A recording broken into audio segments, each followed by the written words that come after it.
Hello everyone, welcome to Hauntings and History, the show where we discuss hauntings and the histories behind them. If you like this video, don't forget to like and subscribe. Addington Children's Hospital.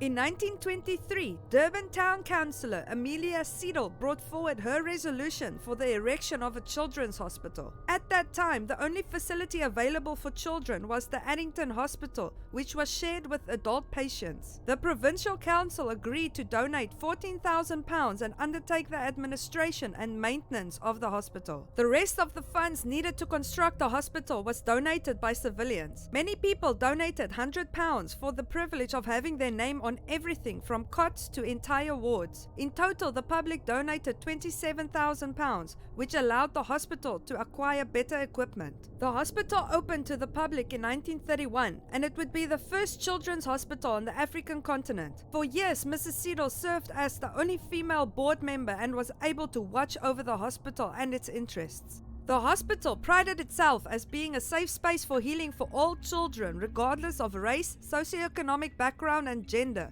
For this reason, it was closed down by the apartheid government in 1984 and would remain closed for 28 years. During this time, the hospital fell into disrepair and equipment became outdated. Luckily, in 2011, under new management and name, the KZN Children's Hospital Board, under the leadership of acting CEO Camilla Singh, started working towards restoring this historic hospital to its former glory. The modernization of this historic building makes this hospital a force to be reckoned with. But while you can restore an old hospital and change the outside, you cannot rid it of energies that caused residual hauntings, and according to legend, this hospital has a lot of that. The hauntings include the so-called White Lady, who apparently used to be a nurse there until she met her demise one day when she had an accident by the old autoclaves that were used to sterilize the medical equipment. Legend has it that these days the White Lady is having a great time causing all sorts of mischief in the old maternity ward, from changing the names on baby cots to locking up nurses in closets. Another infamous spirit that roams the halls of the children's section is that of the Grey Nun.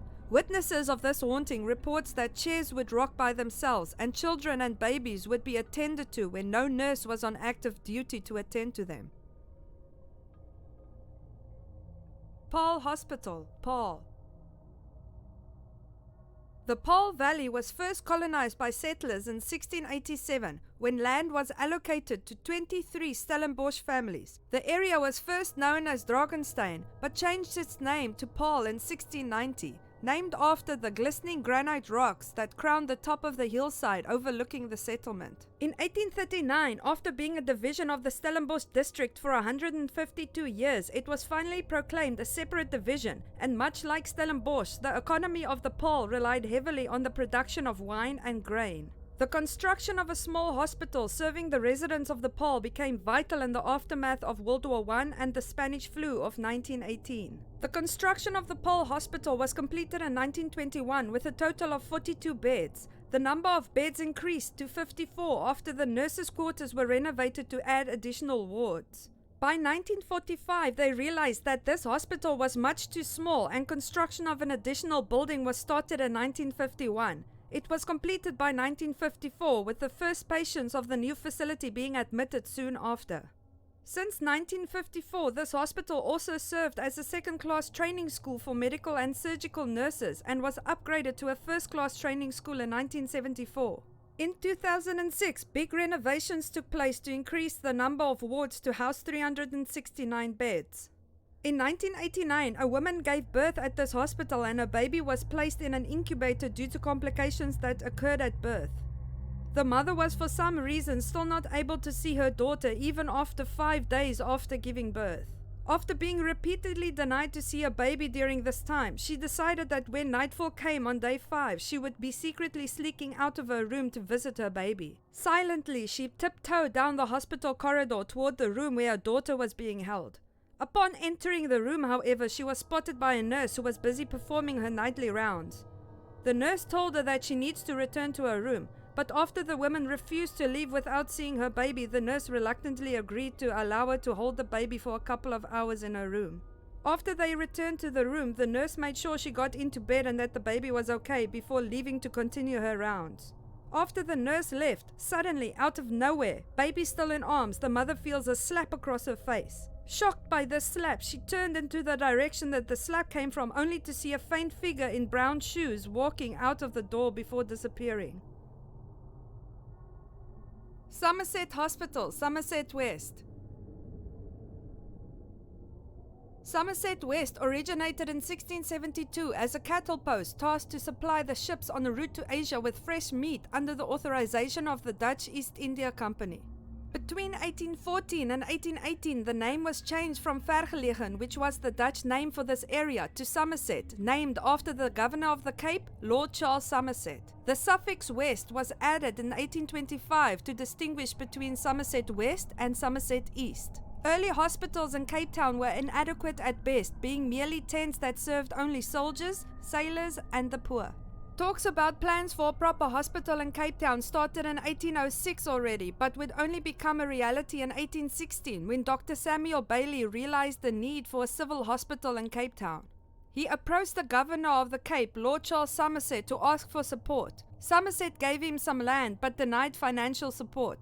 Thus, Dr. Samuel Bailey had to carry the financial burden on his own. Nevertheless, in 1818, the Somerset Hospital, the first in South Africa, was completed and open for business. Can we just set up a petition to rename this hospital the Dr. Samuel Bailey Hospital, since he did more to provide proper medical services than any government official ever did? Between 1821 and 1832, the hospital would be the property of the Burger Senate, with Dr. Henry Burgersteff succeeding Dr. Bailey. Although this is true, I think the Burger Senate's involvement within the hospital affairs were minimal from 1829 onward. The Burger Senate, which had helped run Cape Town since 1796, were by that time in a state of transition, transferring functions to the British government appointed magistrates and officials. This would explain why, by 1832, Dr. Burgersteff realized that this hospital is deteriorating and will soon be in a state of disrepair. He was right, and by 1845 began his campaign to raise funds for the new hospital. The cornerstone for the new hospital was laid in 1859 by the New Cape Governor, Sir George Grey, and would open to patients by 1862. Sadly, Dr. Burgersteff passed away 17 days before the new hospital would open.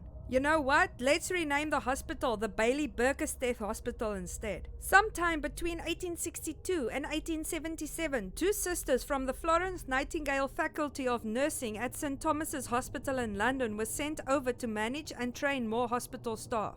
The first sister was Helen Bowden, who became the first qualified nurse to be appointed as matron. And second was her contemporary, Sister Henrietta Stockdale, who also worked at Kimberley during the Diamond Rush. This hospital might be the most haunted hospital I've covered yet.